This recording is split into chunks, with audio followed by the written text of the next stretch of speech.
Hey traders, this is Blake Morrow with Traders Summit, and with me today I have the one and only Beat Nussbaumer from I almost said something else, but I need to say MacroBeat. It's good to see you. I'm sorry I did. I'm going to call it my late week hiccup. Hi Blake, how are you? Very nice to catch up again with you. It's good to catch up. About it. Yeah, it's one of those things. It's like my mouth is not working with my brain. Anyway.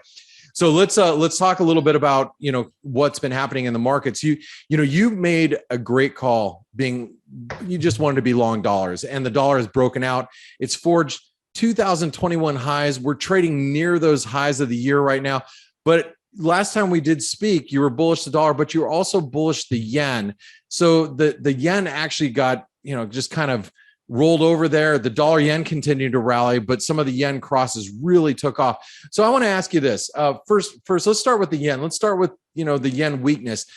Do you still think the yen is going to be weak moving forward, or do you think it's going to be bouncing at current levels? What are your thoughts with the yen first? Yeah, to be honest, like you rightly say, I was definitely caught in October on my short yen crosses. I really did think this China story, this whole mortgage, this whole like big shoe to drop on the property side is going to have a bigger impact, which it did not. Right. Fast forward, we got these crazy stop losses in the front end bonds where all the yields just went absolutely mental. So we had these big moves in Aussie and sterling and whatever, which is just like one big stop loss move.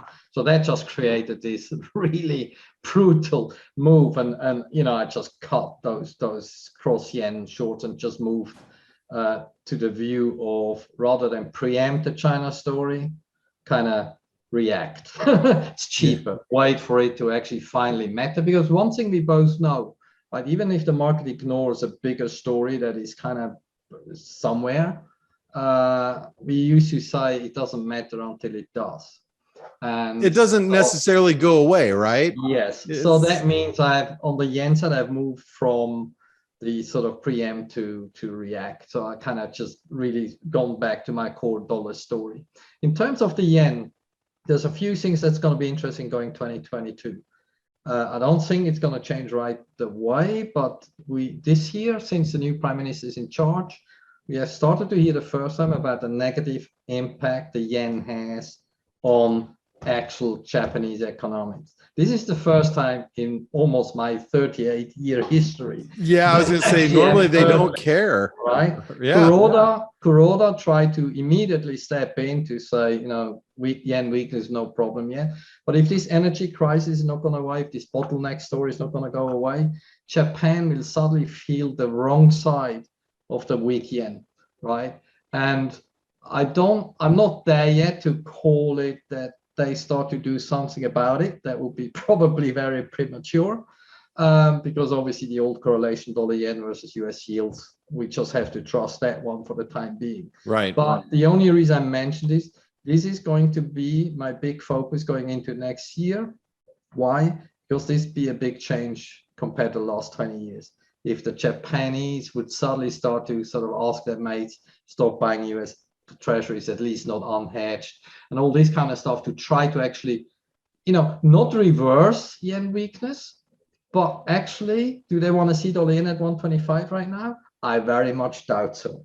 So this could be a sort of one thing to watch in 2022. In the absence of any language change, I think we just run with the dollar yen. The yen crosses will have their moments, as in if the dollar stays bid, and if the rest of the dollar can catch up, which we probably talk a little bit later when we talk about the dollar.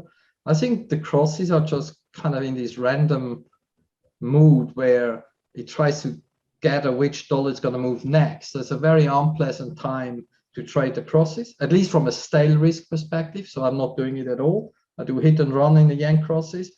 One day we have stocks down, so you sell it. Next day it goes up, so you cover it. So no stale risk in the yen crosses. And I'm going to keep an eye on the language from Japan Inc.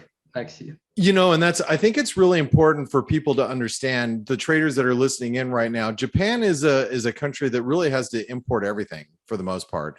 And so when you had, like, if you think back in 2007, 2008, and you had, that run up in crude oil, and so energy costs were getting a little expensive. I'm sure Japan was looking at it. They were cringing a little bit, but it was really just kind of singularly the energy market. Right now, we're seeing a move higher in commodities across the board. Yeah. And that is, I think a very good point that you're making, that this is a theme in 2022 you're going to have to pay attention to, especially if you're trading the yen, because Japan will be paying attention this time, because it is broad-based. It's not just, you know, I one think part of the market. Japan just got introduced to the other side of the coin that they didn't look at for 20 years. Yeah. Right. And I think, as I said, Kuroda is still going to stick to the line for now, because, you know, it's exactly what's going to happen if that language changes. So he's going to be going careful. He will tell the new prime minister not to talk foreign exchange, I guess. But like we said, like you rightly point out, you know, this is suddenly something new for Japan as well. Yeah. And you know, let's say this old mantra of, you know, the lower the yen the better is suddenly not quite there anymore, right? well let's talk about what could fuel the fire there, Beat, because you now going back to your bullish dollar call, you were spot on. You know, every analyst, you know, last year was calling the death of the dollar. They were caught wrong-footed. Now everybody's bullish the dollar, but the dollar, you know, technically is broken out, and it broke a key Fibonacci level at the 94.50, 94.70 level. It broke above that. We surged to 96.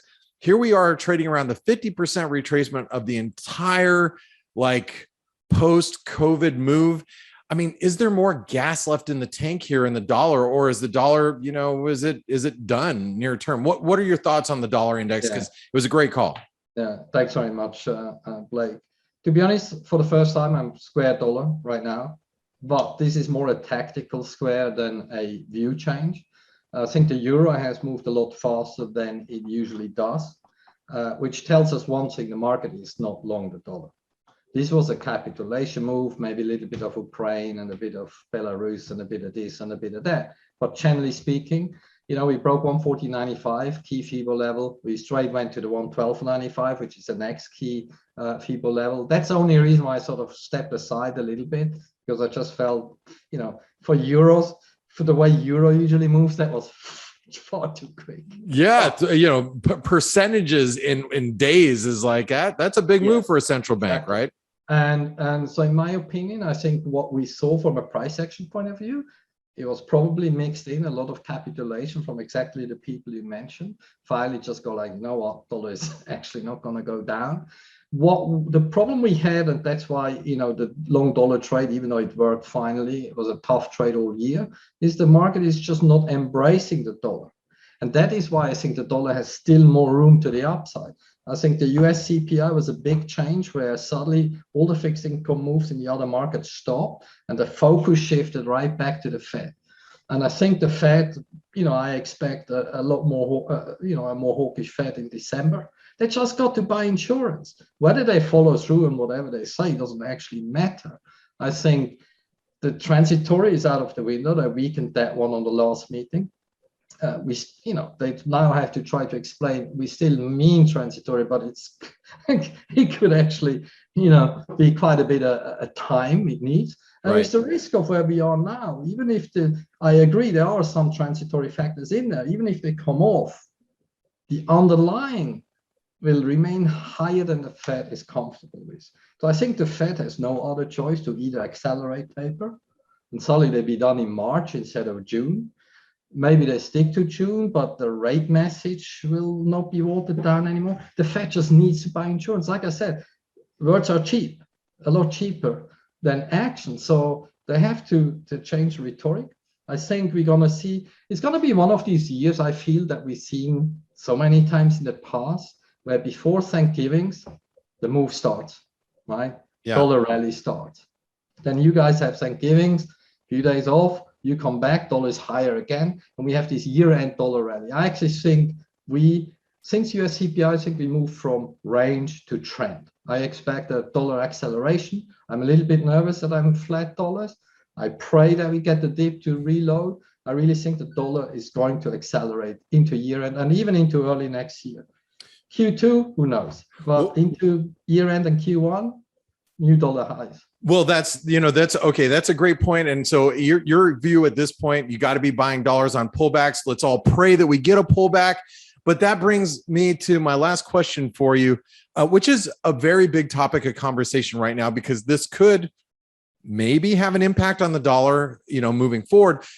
We are looking at a potentially new Fed chairman or chair. Let's just call it chair, because there's speculation that Fed Chair Powell may not keep his job another term. And so does the potential risk, does that shift your views on the dollar? Should there be a new Fed chair, especially let's talk Brainerd, who seems to be like the next alternative. She is known as a quote unquote dove. So, I mean, would she have a negative impact on the dollar moving forward? And we have to talk about this just because I think, we all believe within the next few days, maybe even as we're releasing this video on Friday, November 19th to traders, we might actually have seen a decision from the Biden administration. So does this impact your dollar outlook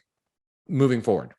To be honest, I would say the following. It's clearly very much in the press. I just read a story on CNBC as well that says, if Brainerd comes in, it's going to be a market mover, stock's going to rally, exactly for the reason you mentioned about the dovish.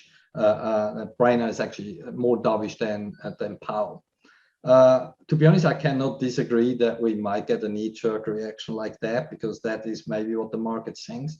But I completely disagree with that move. And yes, it could slow down the dollar appreciation, and I may change my tactical approach to it, as in making sure I'm not too long, too early. This kind of problem, right? Right. But I think there's two things we have to see.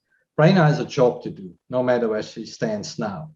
2022-23 is about potential normalizing policy. It's also clear that right now, as things stand, the class of 22 in the Fed is a more hawkish leaning Fed. No matter, Brainerd is not the decision maker. She's just the voice that has to tell us what actually the governors decide. The other thing, I think the market was completely wrong, and has been wrong since Powell is in office. He's not a dove and he's not a hawk. He's pragmatic. He has a job to do. So I would actually put him more as a centrist. He's going to lean dovish when we had COVID, and he's going to lean hawkish with the job he has at hand for 22 and 23. So I think the market has misunderstood Powell from the word go. And as I said to you before we went live, my P&L would just really pray for Powell to stay, because he just says how it is without a lot of spin. Whether you believe or not believe what he says is a different story. But I like the way he communicates, because it's actually quite clear. Then you add whatever you want to add to it. And so with the problems he faces going into next year, he's just going to suddenly be on the hawkish side, I tell you. So really, class of 22 leans hawkish. I see maybe a knee-jerk reaction if Brainerd is announced. I think the market will figure out very quickly that actually she has a job to do, and whatever she thought about it before may not necessarily be what she's going to think going forward. I agree on the day and a few days. Yes, there might be a little bit of a reaction, but I think very quickly we're going to be moving on, and there's a CPI to fight. Data's coming in very strong again, so we have a re-acceleration on US data. Come on, Fed is the one that's still going to go. So yes, it'd be a tactical change for me. So I go slower if Brainerd comes in instead of Powell. But I think Powell is it's probably just gonna make it.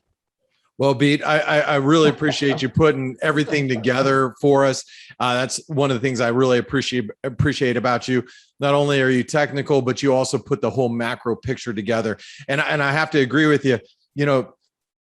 Chairman Powell, he is probably the easiest Fed governor to listen to. And I mean, you remember back in the Greenspan days. I mean, half of us were on Google. The other half of us were whipping out thesauruses, trying to figure out what the hell he's talking about. It's kind of nice to have somebody who's straight up. And you know what? It didn't get better with Bernanke either, right? No, it didn't. And then with Yellen, we all fell asleep. And I mean, it's so let's vote for Powell. Anyway, hey, Beat, I appreciate you being here. We always appreciate your thoughts. And guys and gals, as you're listening in, if you like what Beat does and you like his outlooks, make sure you give us a thumbs up, because he is the reason why we're here. You give a thumbs up, you're giving a thumbs up to him. Subscribe to the channel so you don't miss any of this content. It's free to subscribe to our YouTube channel. And Beat, if I want to find out more about you, how do I follow you? To be honest, you just hit me up either on my website, macrobeat.co.uk. You can follow me on Twitter, MacroBeatL. The L is coming from, wherever. But to be honest, I mean, I'm out there. I may not be the most active tweeter, but I just have something out there to say probably every day.